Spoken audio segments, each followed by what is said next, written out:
என்ன சொன்ன? பழம் எத்தனை பழம் சொன்ன? 2 பழம். எவ்வளோ கொடுத்த? ₹1. ₹1 எத்தனை பழம்? 2 பழம். ஒன்று எங்கே இருக்குது, இன்னொன்று எங்கே? அதான் தெளிவாக தானே? எதுவும் அவ்வளோதானே? இல்லை. எவ்வளோ கொடுத்த? ₹1. எத்தனை பழம்? 2 பழம். எவ்வளோ கொடுத்தேன்? இந்த ₹1க்கு 2 பழம். 2 கடைக்கார்ட்ட போனியா? பழம்.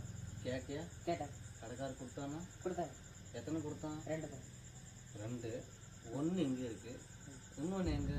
அதாங்க இது. தெளிவா ஓகே. Okay okay. நான் எவ்வளோ கொடுத்தேன்? ₹1 எத்தனை பழம்? 2 பழம். 2 பழம். கடைக்காரர் கொடுத்தானா? கொடுத்தாங்க. எத்தனை பழம் கொடுத்தா? 2 பழம் கொடுத்தாங்க. 2 பழம் கொடுத்தாரா? கொடுத்தாங்க. ஒரு பழம் இங்கே இருக்கு, இன்னொரு பழம் எங்க? அதாங்க இது.